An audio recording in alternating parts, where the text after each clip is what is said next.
చాలా ఏళ్ల క్రితం, తిరుమల అడవుల సమీపంలో ఒక పేద వృద్ధ ఆవిడ ఉండేది.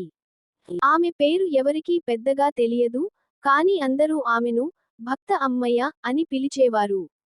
ఆమెకు కుటుంబం లేదు, ధనం లేదు, కానీ భగవంతునిపై అపారమైన విశ్వాసం ఉండేది.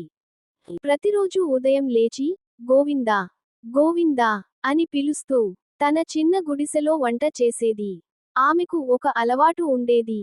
ప్రతిరోజూ ఒక పావు సిరిధాన్యం, బియ్యం వండి, తన ఇంటి ముందర చిన్న ఆకుపై భోజనం పెట్టి, ఈ అన్నం ఎవరికో అవసరం ఉంటుంది, స్వామి పంపినవాడే తింటాడు, అని దేవుడికి సమర్పించేది. ఒకరోజు ఆవిడ దగ్గర బియ్యం కూడా అయిపోయింది. అడిగినా ఎవరూ ఇవ్వలేదు.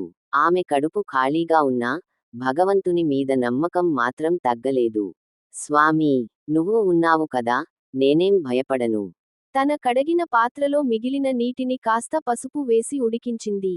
ఆమె మనసులో, ఇది నైవేద్యం అని భావించి దేవునికి సమర్పించింది. ఆ సమయానికే ఒక వృద్ధ బ్రాహ్మణుడు ఆమె ఇంటి ముందు ప్రత్యక్షమయ్యాడు. అమ్మా, చాలా ఆకలిగా ఉంది. ఏదైనా తినడానికి ఉందా అని అడిగాడు. ఆవిడ సిగ్గుతో చెప్పింది, తాతయ్య, నా వద్ద బియ్యం లేదు. ఈ రోజు వండింది నీళ్లే, కానీ దీన్ని నీకు నైవేద్యంగా పెడతాను.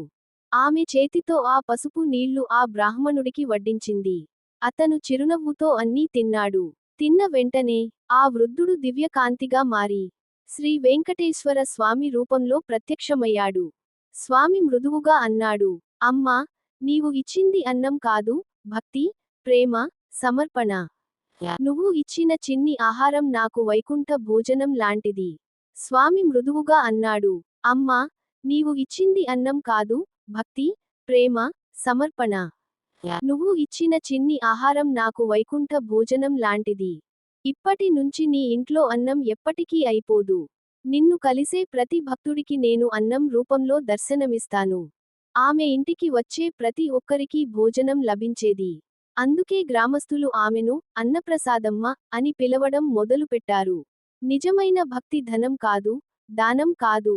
దేవుడి మీద ఉన్న నిష్కల్మషమైన విశ్వాసమే ఆయనను సంతోషపరుస్తుంది. గోవిందుడిని నిజమైన మనసుతో పిలిస్తే, ఆయన తప్పక మన ఇంటికే వచ్చి భోజనం చేస్తాడు.